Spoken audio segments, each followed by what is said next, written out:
We're here because free speech is under attack. We're here because people are being convinced that socialism works. We're here because people are being judged guilty until proven innocent. We are fighting back with facts. This is not a safe zone, so buckle up, Buttercup. This is the raw, naked truth.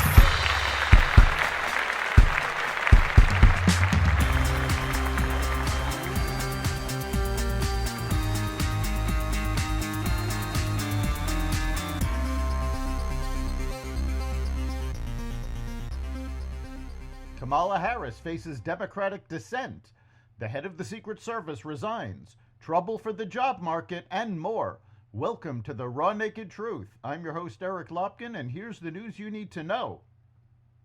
Approximately 200 people were arrested after pro-Hamas agitators gathered in the Cannon Rotunda on Tuesday afternoon to protest the Israeli government.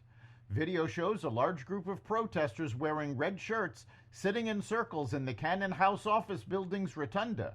Demonstrators clapped and chanted as police officers were seen apprehending fellow protesters who were escorted away. Some shirts read, "Stop Arming Israel." A source from the office of Representative Dan Kildee, a Democrat from Michigan, said that staff and interns barricaded themselves in their offices, which were close to the demonstration. The protesters were nearby, and the source said the protesters were violently beating on all three of the doors. It is illegal to protest in the Capitol office building. Israeli Prime Minister Benjamin Netanyahu's address to Congress on Wednesday drops one of the world's most polarizing politicians into the middle of an unprecedented U.S. political shakeup, a risky combination as he tries to win support from both parties for his country and its war. In one of her first decisions since consolidating delegates, Kamala Harris has decided to forego her responsibility of presiding over the joint session of Congress as vice president and will not attend Netanyahu's speech.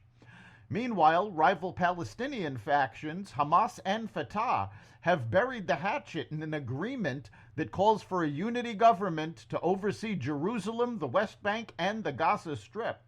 The deal was brokered by China in Beijing. Netanyahu is scheduled to meet with Donald Trump as well as Joe Biden.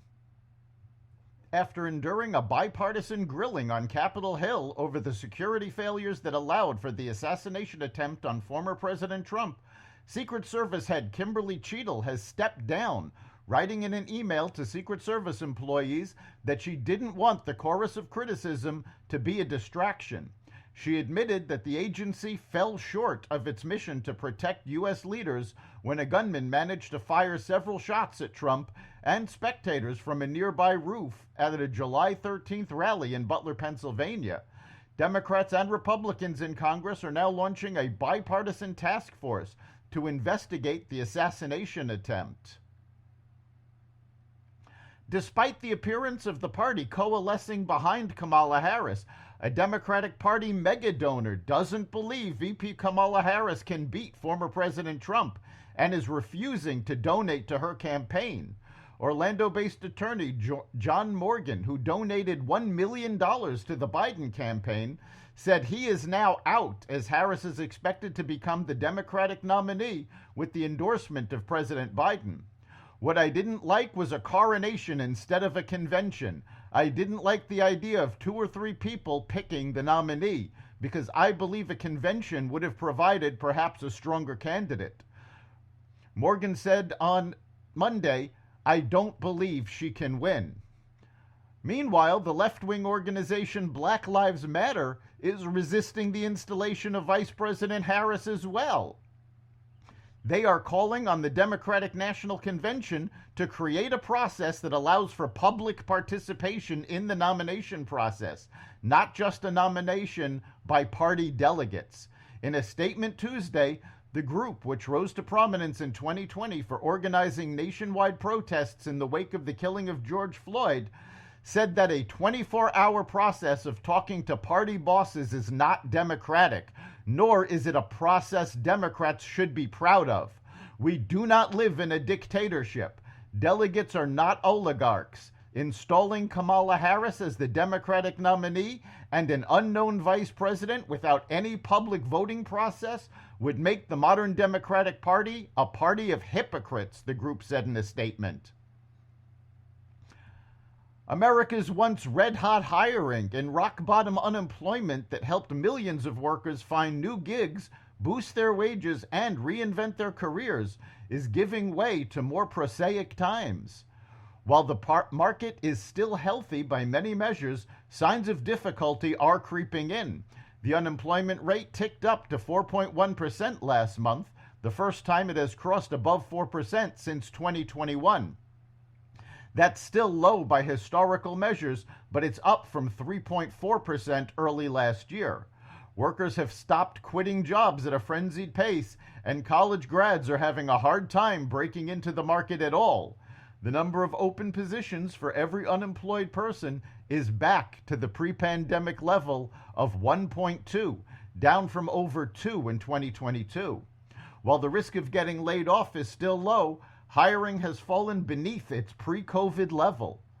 Many economists see a job market that has come back into balance, though some worry that conditions could continue worsening. Existing home sales notched their worst June in at least 25 years as prices rose and high costs kept buyers on the sidelines, capping off a dismal spring season. And yet, rising inventory is a silver lining for buyers.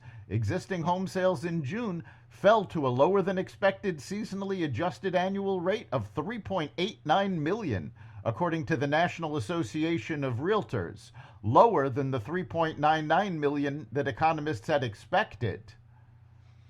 It was the lowest seasonally adjusted level since December, and the slowest June since at least 1999, when the trade group began reporting existing home sales figures. At June's pace, it would take 4.1 months to sell through every unit on the market, the highest level in over 4 years, the National Association of Realtors chief economist Lawrence Yun said. "We're seeing a slow shift from a seller's market to a buyer's market," he said in a statement. That's the Raw Naked Truth.